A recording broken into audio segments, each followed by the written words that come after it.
प्रदेश के हर हिस्से में गणेश उत्सव की तैयारियां जोरों पर है। शानदार तरीके से मूर्तिकार गणपति की प्रतिमा गढ़ रहे हैं।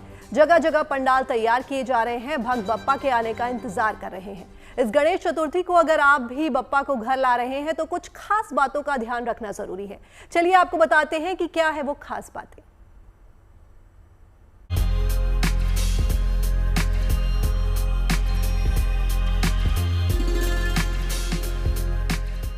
गणेश महोत्सव के शुभारंभ में महज कुछ ही दिन बचे हैं। ऐसे में पूरे देश में विघ्नहर्ता के जन्मोत्सव की तैयारियां तेजी से की जा रही हैं। पंडालों की भव्य सजावट की जा रही है तो लोगों ने घर के लिए भगवान गणेश की मूर्तियां बुक करानी शुरू कर दी हैं। झांसी में मूर्तिकार गणेश प्रतिमाओं को अंतिम रूप देने में लगे हैं। साथ ही महाराष्ट्र से आई हुई गणपति की मूर्तियों की डिमांड भी देखी जा रही है। खास बात यह है कि इस बार सभी मूर्तियां इको फ्रेंडली हैं। ये पानी में तुरंत घुल जाती हैं। इनके रंग भी हर्बल हैं, जो पर्यावरण को किसी भी तरह से नुकसान नहीं पहुंचाएंगे। महाराष्ट्र के लाल बाग के राजा, बाल गणेश, सिद्धिविनायक, स्कूल गणेश समेत भगवान गणेश के कई और प्रतिरूप वाली मूर्तियों को काफी पसंद किया जा रहा है। हरिद्वार में भी गणेश चतुर्थी की तैयारियां जोरों पर हैं। कटक से हरिद्वार आकर बसे मूर्तिकार परेडा परिवार ने भी 2 महीने पहले से ही गणेश चतुर्थी की तैयारियां शुरू कर दी थी। इस परिवार ने करीब 10 अलग अलग रूपों के भगवान गणेश की भव्य मूर्तियां तैयार की हैं। यहाँ तगड़ू सेठ भी हैं, सिद्धिविनायक भी हैं। महादेव की सवारी पर बैठे बाप्पा हैं तो भगवान कृष्ण वाली छवि में भी विघ्नहर्ता हैं। भगवान राम के अंदाज भी हैं। सुदर्शनधारी भगवान विष्णु का अंदाज भी है। यहाँ बाल गणेश भी हैं, लेकिन सबसे ज्यादा डिमांड दगड़ू सेठ और सिद्धिविनायक की है। अब नया नया वैरायटी है, सभी चीजों का वो होता है। ज्यादातर दगड़ू सेठ का डिमांड ज्यादा आता है। 5-7 रूप बनाए, सिद्धिविनायक है, दगड़ू सेठ है, बरकतुंड है और बाकी 1-2 और भी है। जैसे ये बैठे है ना, ये सब चीज ये तो वैसे स्टाइल में जैसे किसको बैठा, लेकिन 3 ज्यादातर ज्यादा चलता है, दगड़ू सेठ, बरकतुंड और ये आपका क्या कहते हैं, सिद्धिविनायक। गणेश चतुर्थी 27 अगस्त को है। उसी दिन गणेश प्रतिमा की स्थापना होगी। पंडालों के साथ घरों में गजानन विराजेंगे और अगले 10 दिन तक उनकी पूजा अर्चना होगी। लेकिन अगर आप गणेश पूजा के लिए उनकी प्रतिमा घर ला रहे हैं तो कुछ बातों का ध्यान रखना बेहद जरूरी है। जानकार मानते हैं कि गणेश चतुर्थी की पूजा शुरू करने से पहले ध्यान रखना चाहिए कि घर में टूटी फूटी या खंडित मूर्ति नहीं हो। ज्यादा पुरानी मूर्तियों को भी घर में रखना शुभ नहीं माना जाता। अगर ऐसी मूर्तियां आपके घर में हैं तो उन्हें बहते जल में प्रवाहित कर दें। गणपति स्थापना से पहले घर की अनावश्यक वस्तुओं को जरूर हटा देना चाहिए, क्योंकि उनसे नकारात्मक ऊर्जा फैलती है। इसके अलावा विधि विधान से प्रतिमा की स्थापना और नियम से पूजा पाठ जरूरी है। जानकार मानते हैं कि अगर घर में भगवान गणेश की प्रतिमा स्थापित करनी है तो पूजा की जगह को हमेशा स्वच्छ रखना चाहिए। पूजा के दौरान चढ़ाए गए फूल, माला और पत्ते कई दिनों तक वहीं रखना शुभ नहीं माना जाता। पूजा स्थल की नियमित सफाई करने और उसे पवित्र बनाए रखने से बाप्पा की कृपा प्राप्त होती है और पूजा में भी किसी प्रकार की बाधा नहीं आती। इसलिए 27 अगस्त से पहले पूजा घर की अच्छी तरह सफाई कर लें। गणेश स्थापना के लिए 27 अगस्त को सुबह 11:05 से दोपहर 1:40 तक का समय शुभ है। प्रतिमा को स्थापित करने से पहले कितने दिनों की पूजा करनी है, इसका संकल्प जरूर लें। प्रतिमा के पास कलश स्थापना करें। कलश में गंगा जल भरकर आम के पत्ते, सुपारी, सिक्का, अक्षत, कुमकुम डालें और ऊपर से नारियल रखें। इस साल गणेश चतुर्थी के दिन कई शुभ संयोग हैं, यानी भक्ति भाव से गणपति की पूजा भक्तों के लिए विशेष फलदायी होने वाली है। Bureau report, good news today. तो देखिए, अगस्त के आखिरी हफ्ते में उत्सवों की बहार आने वाली है, लिहाजा पूरे देश में अभी से महाउत्सव की छटा बिखरी हुई है। हर तरफ बप्पा के स्वागत की तैयारियां जोरों पर है। यूं तो 27 तारीख से गणेश चतुर्थी का पर्व मनाया जाएगा, लेकिन अभी से ही इस महापर्व की उमंग दिखाई दे रही है। गणेश उत्सव की तैयारियों से जुड़ी तमाम तस्वीरें हम आपको दिखाने वाले हैं। साथ ही 26 अगस्त को हरतालिका तीज का पर्व भी मनाया जाएगा। महिलाएं इस दिन पूरे भक्तिभाव से व्रत रखती हैं और शिव गौरी की आशीर्वाद भी पाती हैं। इसके साथ ही 28 अगस्त को ऋषि पंचमी और 31 अगस्त को राधा अष्टमी का पर्व मनाया जाएगा और अभी से इन उत्सवों की तैयारियां शुरू हो गई हैं। तो महाउत्सव की तैयारी अब पूरी हो चुकी है और एक के बाद एक त्योहार आएंगे। 26 से ये त्योहार शुरू होंगे, हरतालिका तीज के साथ 31 अगस्त तक चलेंगे, जहां पर राधा कृष्ण अष्टमी है और गणेशोत्सव की तैयारी भी पूरे धूमधाम के साथ हो रही है। मुंबई में हर जगह पर अभी से ही गणेशोत्सव की तैयारियां की जा रही हैं। और अब बात मुंबई के लाल बागचा राजा की, जो हर साल करोड़ों भक्तों के दिलों की धड़कन बनकर आते हैं। गणेश चतुर्थी के पर्व पर सभी भक्त बप्पा का बेसब्री से इंतजार कर रहे हैं। भक्ति, आस्था और उत्साह के इस महासंगम में एक बार फिर बप्पा का दरबार सजने को तैयार है।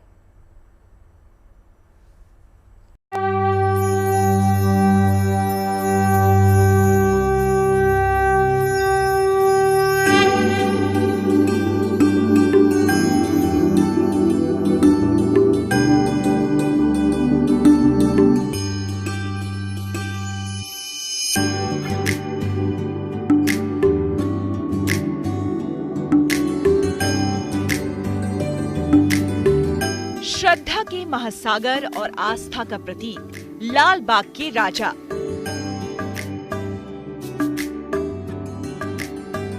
वो दरबार जिससे लाखों करोड़ों की आस्था जुड़ी है, सजने वाला है। जहां भक्ति और भाव का अनूठा संगम दिखने वाला है। चंद दिनों बाद ही गणेश चतुर्थी है और उससे पहले लाल बागचा राजा का पंडाल सज जाएगा। हाँ, पर अभी पंडाल के लुक पर पर्दा है। जल्दी ही ये पर्दा भी हट जाएगा। माथे पर तिलक, हाथों में अंकुश, पाश, मोदक और वर मुद्रा के साथ आएंगे लाल बाग के राजा। भक्तों का लंबा इंतजार खत्म। अब आ रहे हैं लाल बाग के राजा।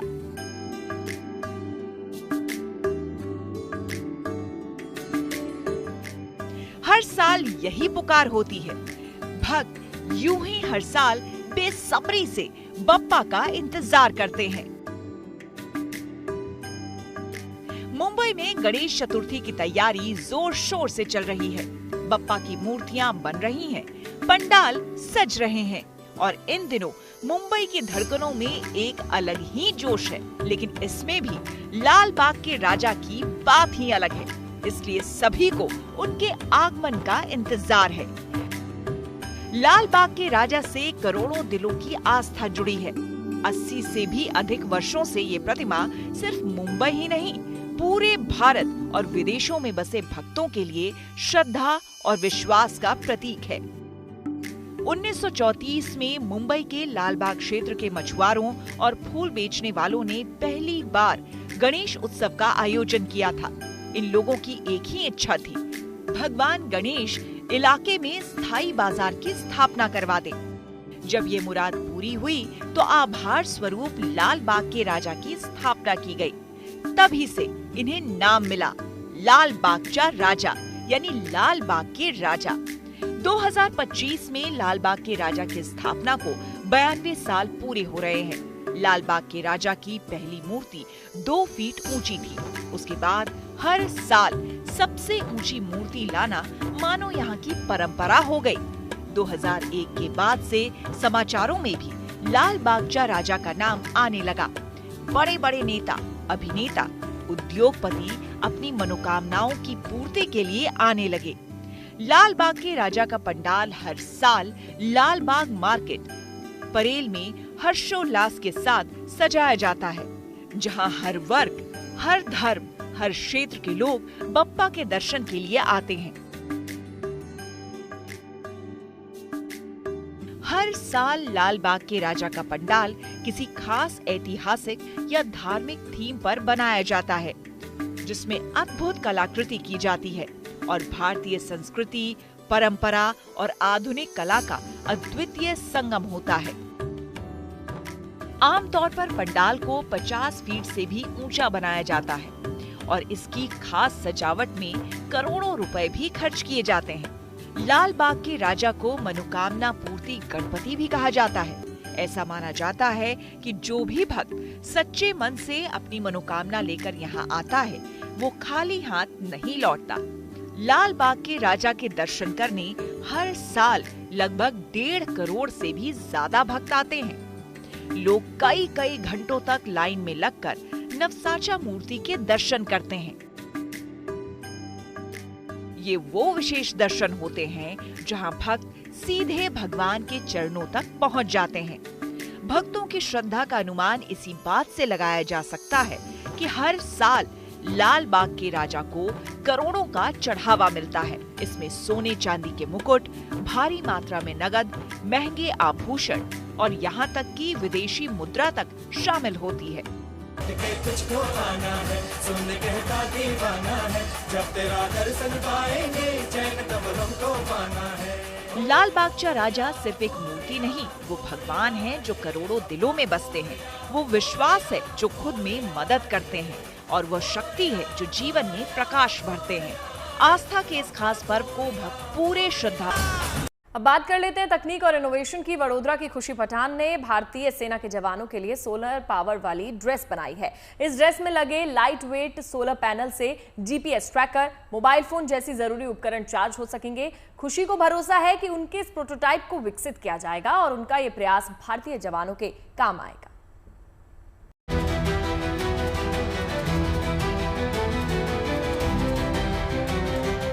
ये यूनिफॉर्म खास है।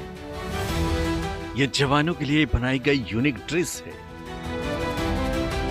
सैनिकों के लिए ये जैकेट तैयार किया गया है। इस यूनिफॉर्म की खासियत ये है कि ये सोलर पैनल से लैस है। इससे जवान mobile phone, GPS, walkie talkie जैसे इलेक्ट्रॉनिक डिवाइस आसानी से चार्ज कर सकेंगे। वडोदरा की फैशन डिजाइन की छात्रा खुशी पठान ने इसे डिजाइन किया है।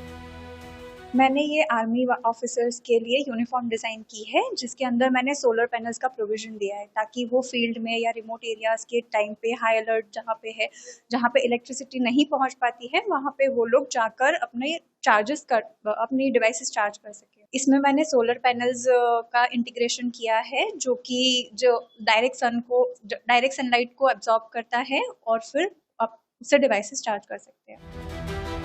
मकसद साफ है, सैनिकों की पारंपरिक चार्जिंग स्रोतों पर निर्भरता को कम करना, जो अक्सर संघर्ष और ऊंचाई वाले इलाकों में उपलब्ध नहीं होते। इस यूनिफॉर्म से दुर्गम इलाकों में तैनात होने वाले जवानों को काम करने में आसानी होगी।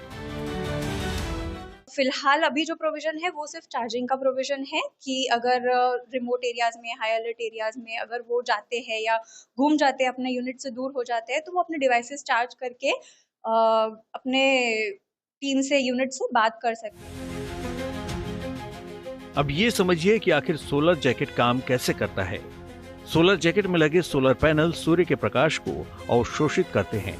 ये प्रकाश फोटोवोल्टिक सेल के माध्यम से विद्युत ऊर्जा में परिवर्तित होता है। इस विद्युत ऊर्जा का उपयोग डिवाइस को सीधे पावर देने या बैटरी चार्ज करने के लिए किया जा सकता है। खुशी को उम्मीद है कि उनके इस प्रोटोटाइप को जल्द मुकाम मिलेगा और सेना के उपयोग के लिए विकसित किया जाएगा। Bureau report, good news today.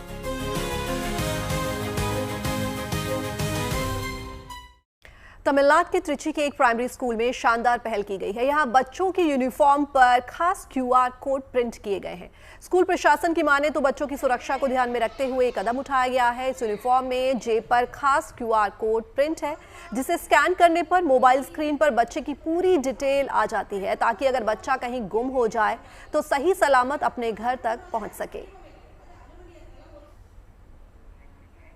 तो ये बहुत ही नेक पहल है। बच्चों की सुरक्षा को मद्देनजर रखते हुए इसे बनाया गया है कि क्यूआर कोड से बच्चे की हर जानकारी मिलेगी और बच्चों की यूनिफॉर्म पर इस खास क्यूआर कोड को प्रिंट करवाया गया है। स्कूल प्रशासन की माने तो बच्चे की सुरक्षा को ध्यान में रखते हुए ऐसा कदम उठाया गया है। तो इस यूनिफॉर्म में जेब पर खास क्यूआर कोड प्रिंट है, जिसे स्कैन करने पर आपकी मोबाइल स्क्रीन पर बच्चे की पूरी डिटेल आ जाती है। कहते हैं ना, जब जज्बा हो, जुनून हो तो इंसान अपना लक्ष्य किसी ना किसी तरह से पा ही लेता है। पंजाब के मोहाली की रहने वाली अमनजोत कौर का जब वर्ल्ड कप खेलने वाली भारत की महिला क्रिकेट टीम में हुआ तो पूरा परिवार खुशी से झूम उठा। हो भी क्यों ना, क्योंकि परिवार और अमनजोत के 8 साल की तपस्या का फल उसको मिल गया है।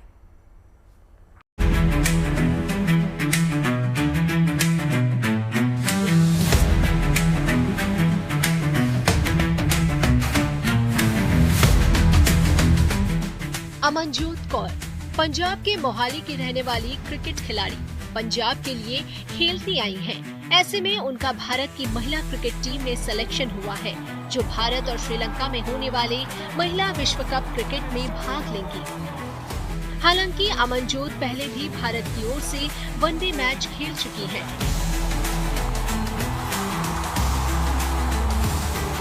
मोहाली की अमनजोत ने मोहाली पूरी का पंजाब का नाम रोशन किया है, क्योंकि ओडीआई के अंदर क्रिकेट के अंदर सिलेक्शन अमनजोत की हुई है और 8 साल की मेहनत थी, जो इसी स्कूटर से कोचिंग लेने चंडीगढ़ पहुंचती थी अमनजोत, और उसके बाद अब स्टेडियम तक की एंट्री हुई है अमनजोत। अमनजोत कौर ने अब तक 8 वनडे मैचों में 78 रन बनाए और 12 विकेट लिए हैं।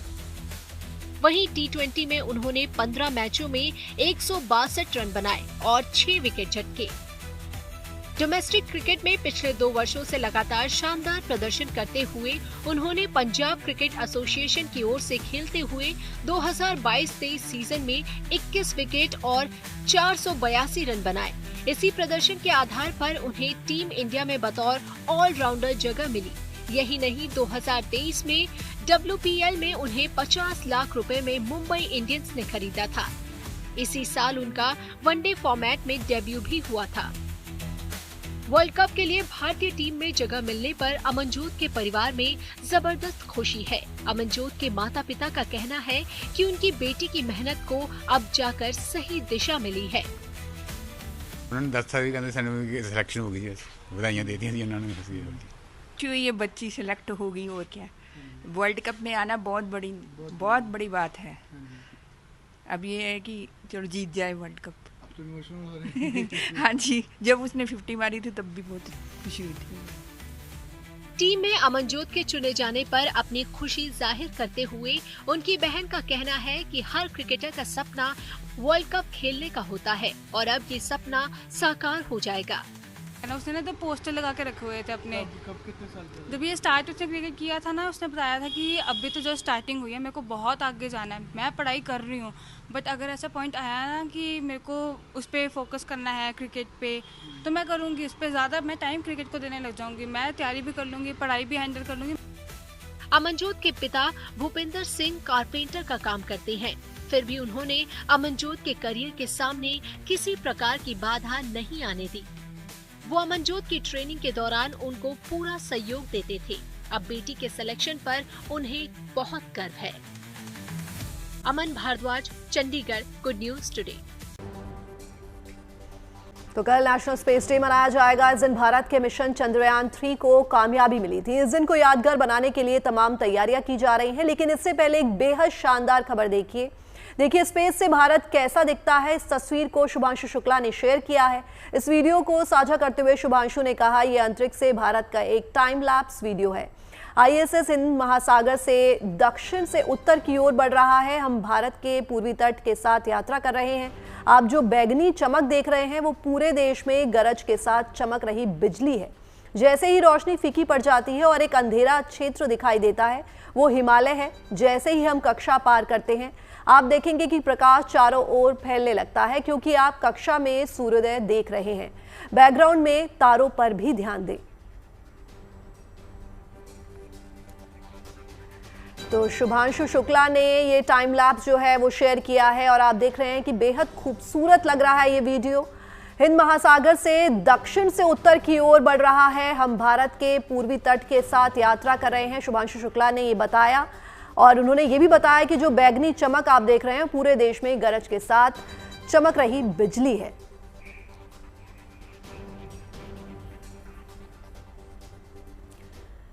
देखिए, दिसंबर में इसरो का पहला गगनयान मिशन लॉन्च होगा और इस बात की जानकारी इसरो ने दी है। दूसरी तरफ वो वीडियो है जो शुभांशु शुक्ला के इंटरनेशनल स्पेस स्टेशन में रहते हुए बनाया गया था। इस वीडियो को देखकर जमीन पर रहते हुए अंतरिक्ष में हलचल को महसूस किया जा सकता है।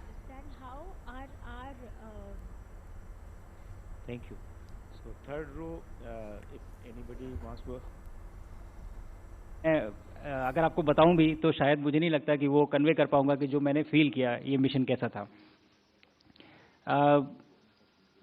ट्रेनिंग के दौरान भी और मिशन के दौरान भी और जनरली लाइफ में भी मतलब मोमेंट्स आते हैं जब आप घबराते हैं या जब आपको डर लगता है या जब आप एंग्शियस हो जाते हैं, होती हैं चीज़ें ऐसी। ये कहना ठीक नहीं होगा कि कभी नहीं लगता, लगता तो है ही कि सबको ही लगता है, डर सबको लगता है जैसे कहते हैं।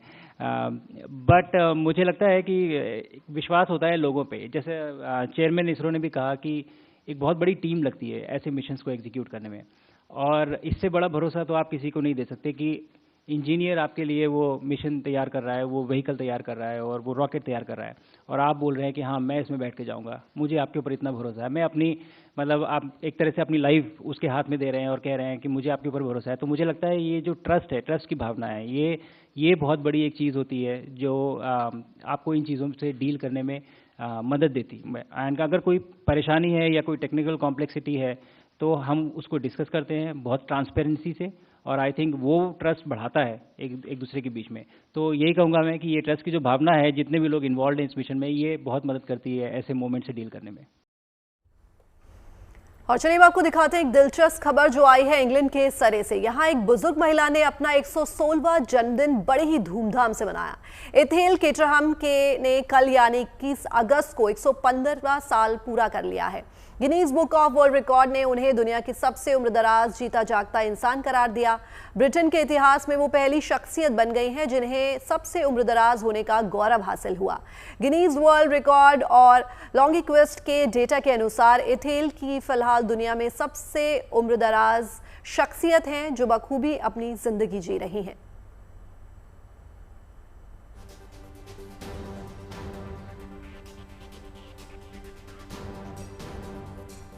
बेहद ही खूबसूरत तस्वीर अब आपको दिखा देते हैं। नीदरलैंड्स की राजधानी एम्स्टरडैम में सेल दिस वीक महोत्सव का आयोजन किया जा रहा है। दुनिया के सबसे बड़े शिप इवेंट में देश विदेश के करीब 10,000 शिप शिरकत कर रही है। 5 दिन तक चलने वाले इस उत्सव का हिस्सा बनने के लिए बड़ी तादाद में लोग पहुंचे।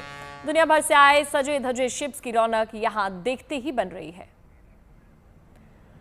तो नीदरलैंड्स में शिप महोत्सव की तैयारियां यहां पर हो चुकी हैं। कई शिप यहां पर मौजूद हैं। दुनिया भर से सजे धजे शिप यहां पर पहुंचे हैं। 5 दिन तक ये उत्सव यहां चलता है जिसको सेल दिस वीक के नाम से जाना जाता है। ये तस्वीरें आप देखिए एम्स्टरडैम की, सिर्फ शिप ही शिप यहां पर नजर आ रही है। इसमें हिस्सा लेने के लिए कई लोग भी पहुंचेंगे।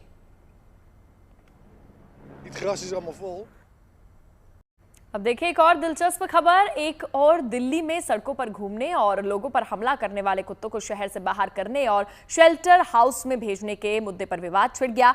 तो वहीं अमेरिका में ऐसे कुत्तों के पुनर्वास के लिए अनोखा कदम उठाया गया। अमेरिका के लुइजियाना और अल्बामा से 120 कुत्तों और बिल्लियों को न्यू जर्सी और न्यू हैम्पशायर लाया गया है। इन कुत्ते बिल्लियों को यहाँ इसलिए लाया गया ताकि आम लोग इन्हें अपना सकें और अपने साथ रख सकें। पहले इन कुत्ते बिल्लियों को शेल्टर होम में रखा गया था, लेकिन वहां इनकी आबादी हद से ज्यादा हो जाने के कारण चैरिटी ऑर्गेनाइजेशंस ने लोगों को इन्हें अपनाने का मौका देने के लिए ये कदम उठाया ताकि इन बेजुबानों को नया आशियाना मिल सके और अपनी जिंदगी आराम से गुजारने का मौका इनको मिल सके। न्यू जर्सी में नया शेल्टर भी बनाया गया है जहां करीब 60 कुत्ते बिल्लियों को रखा जा रहा है। और अब एक और खबर अमेरिका से। अमेरिका के लॉस एंजलिस और आसपास के इलाकों में लोग भीषण गर्मी से बचाव के लिए जुगाड़ में लगे हैं और तरावट हासिल करने के उपाय तलाशते दिख रहे हैं। गर्मी से बचने के लिए लोग आइसक्रीम, कोल्ड ड्रिंक्स, जूस और फलों का इस्तेमाल कर रहे हैं। तो साथ ही साथ नेक फैन का भी उपयोग इन दिनों काफी बढ़ गया है जो कुछ हद तक राहत जरूर दे रहा है। इसके अलावा शहर में जगह जगह पार्क्स और सार्वजनिक जगहों पर कूलिंग सेंटर्स बनाए गए हैं जहां लोग पूल में जाकर गर्मी से राहत हासिल कर सकते हैं। गर्मी से निजात दिलाने के लिए वाटर टैंकर्स और हेलीकॉप्टर से पानी का छिड़काव भी किया जा रहा है। अमेरिका की नेशनल वेदर सर्विस ने इन इलाकों में एक्सट्रीम हीट की चेतावनी दी है। अब आपको हंगरी की राष्ट्रीय पर्व की रंगारंग तस्वीरें दिखाते हैं। ये बुडापेस्ट का नजारा देखिए। यहाँ पर डेन्यूब नदी के किनारे खास आतिशबाजी शो का आयोजन किया गया। दावा किया जा रहा है कि यूरोप का सबसे बड़ा आतिशबाजी शो है।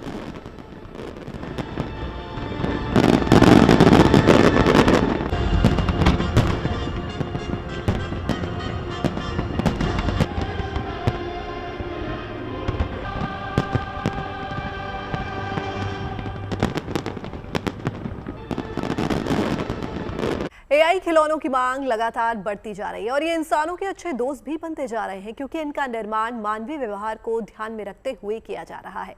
इसीलिए एआई खिलौने जहां एक और बच्चों को पढ़ाने, सुलाने और कहानियां सुनाने में काफी मददगार बन रहे हैं, वहीं तनाव दूर करने में युवाओं, वयस्कों और ऑफिस कर्मचारियों के बीच भी खूब लोकप्रिय हो रहे हैं।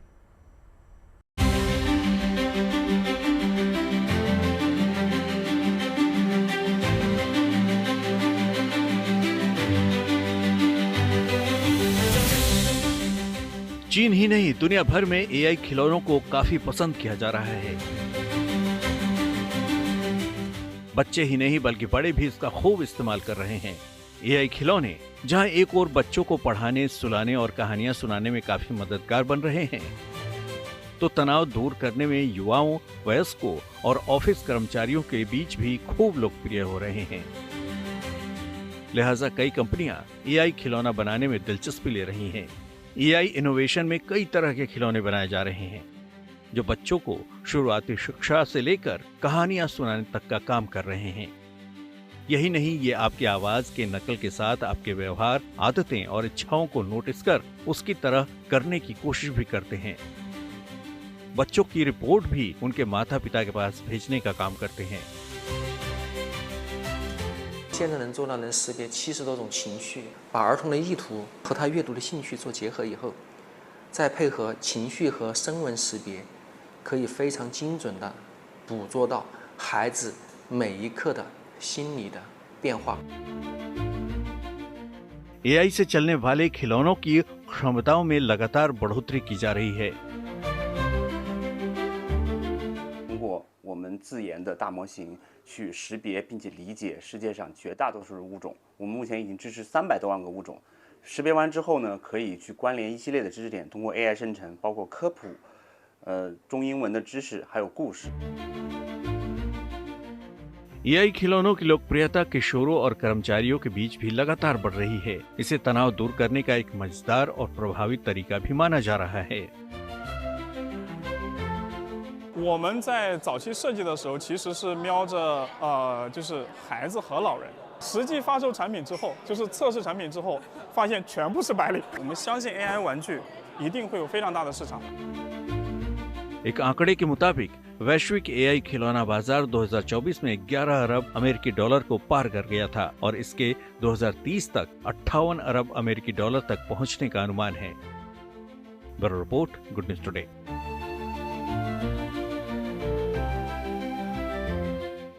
बाइक चलाने के शौकीन तो आपने कई देखे होंगे, लेकिन आज आपको कबाड़ से बाइक बनाने वाले हुनरमंदों से मिलवाते हैं जो गुजरात के सूरत में रहते हैं। मैकेनिकल इंजीनियरिंग के छात्रों का ये ग्रुप है जिसने एक ऐसी इलेक्ट्रिक बाइक तैयार की है जो हॉलीवुड की साइंस फिक्शन फिल्म में दिखने वाली बाइक की तरह लगती है।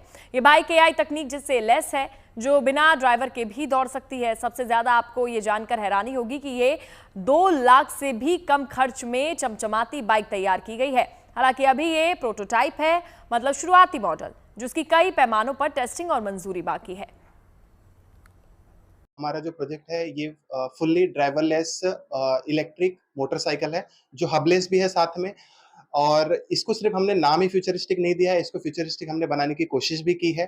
अगर आप इस बॉडी के हर एक पार्ट्स को देखेंगे तो आपको एक फ्यूचरिस्टिक फील आएगा क्योंकि इसके हर एक पार्ट्स को हमने बहुत डिटेलिंग के साथ में डिजाइन किया हुआ है। अगर आप इसको नोटिस करेंगे, सबसे फर्स्ट ऑफ द जो बाइक का है ना, आपको व्हील नोटिस सबसे ज्यादा आता होगा।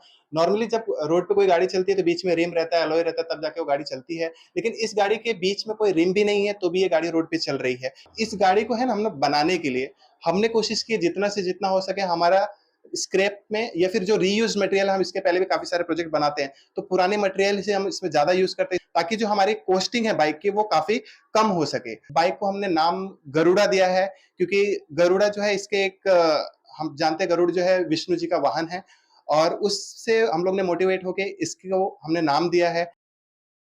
और अब बात गरुड़ बाइक की। इस गरुड़ बाइक को देखकर लोगों का कहना है कि बाइक हो तो ऐसी। राह चलते लोग इस बाइक को देख रुक रुक कर एक नजर देखते जरूर हैं क्योंकि ये उन्हें हॉलीवुड फिल्म के किसी सीन की याद दिलाती है।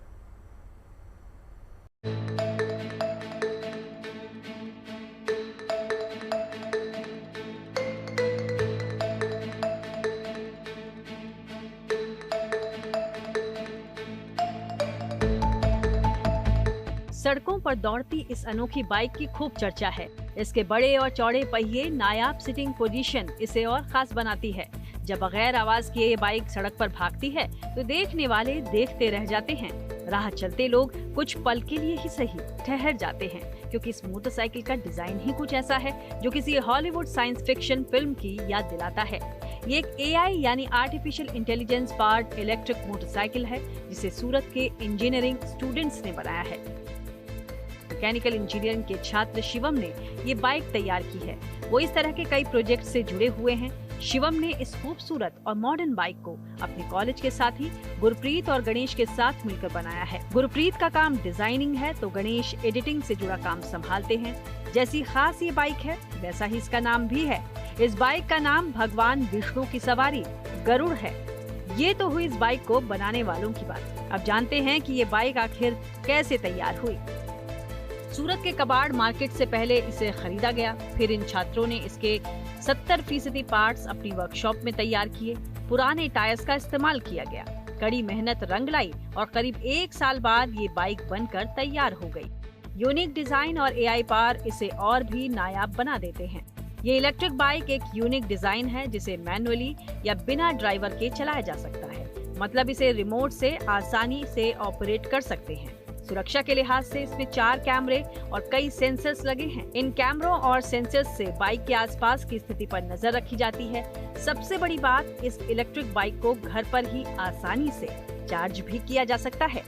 ये बाइक अभी एक प्रोटोटाइप है, जिसे तैयार करने में सिर्फ 1,80,000 रुपए का खर्चा आया। Bureau report, good news today.